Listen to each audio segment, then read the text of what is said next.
တနေ့ကို18နာရီကနေနာရီ20အထိအိပ်ဆက်တက်ကြတယ်။မြင်သူတိုင်းချစ်ကြတဲ့တစ်ပင်ပေါ်ကဝက်ဝံလေးများသို့မဟုတ်ကိုအားလားတွေရဲ့အကြောင်း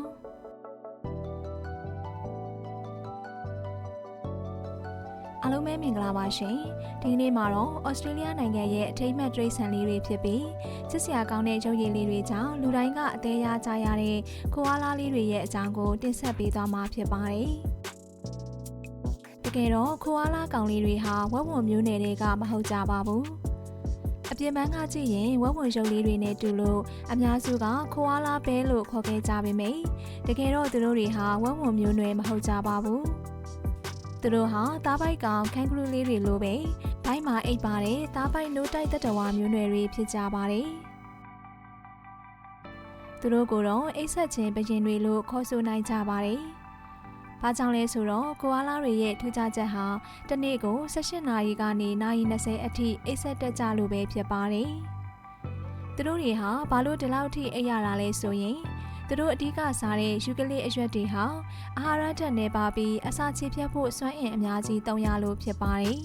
။စွမ်းအင်ချွေတာတဲ့အနေနဲ့သူတို့ဟာတစ်နေ့လုံးနီးပါးအိပ်ဆက်နေတတ်ကြတာလည်းဖြစ်ပါတယ်။ကိုအားလားကောင်လေးတွေရဲ့နောက်ထပ်ထူးခြားချက်တစ်ခုကတော့ရေလုံးဝမတောက်တာပဲဖြစ်ပါတယ်။ကိုအားလားဆိုတဲ့စကားလုံးဟာဩစတြေးလျတိုင်းရင်းသားဘာသာစကားကနေဆင်းသက်လာခဲ့တာဖြစ်ပြီးရေမတောက်တော့ no drink လို့အဓိပ္ပာယ်ရပါတယ်။သူတို့ဟာလိုအပ်တဲ့ရေဓာတ်ကိုယူကလစ်အရွက်တွေစီကနေပဲရယူတာများပါတယ်။ဒါပေမဲ့အရန်ပူအိုက်တဲ့ရာသီဥတုမျိုးမှာတော့ရေကိုရှာတောက်တတ်ကြတယ်လို့လည်းသိရပါတယ်။ပို့ပြီးတော့အံ့ဩစရာကောင်းတာကကိုအားလားကောင်လေးတွေမှာလူတွေနဲ့တူတဲ့လက်ပွေရာတွေပါရှိကြပါတယ်။ဒါကတော့တော်တော်လေးကိုအံ့ဩဖို့ကောင်းတဲ့အချက်ဖြစ်ပါတယ်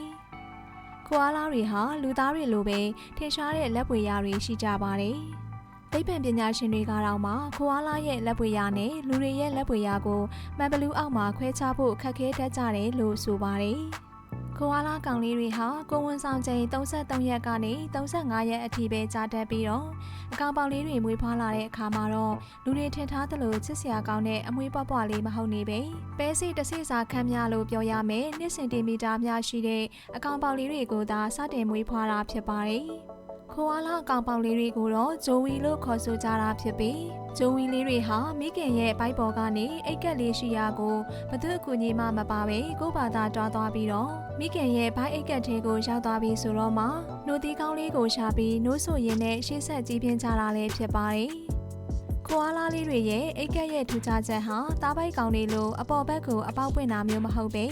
အောက်ဘက်သို့မဟုတ်အနောက်ဘက်ကိုမျက်နှာမူပြီးပွင့်နေတတ်ကြတာလည်းဖြစ်ပါတယ်။ဂျိုဝီလေးတွေဟာအိတ်ကက်ထဲမှာရင်6လခန့်အထိနေထိုင်ပြီးမှပထမဆုံးအချိန်ရဖြစ်အပြင်လောကကိုခေါင်းပြူပြီးကြည့်လိရှိတာလည်းဖြစ်ပါတယ်။ချစ်စရာကောင်းလာတဲ့ကိုအားလားကောင်လေးတွေဟာလက်ရှိမှာတော့ရာသီဥတုပြောင်းလဲမှုနဲ့တောမီလောင်မှုတွေကြောင့်မျိုးသုံးပြောက်ွယ်မဲ့အန္တရာယ်နဲ့ရင်ဆိုင်နေကြရပါတယ်။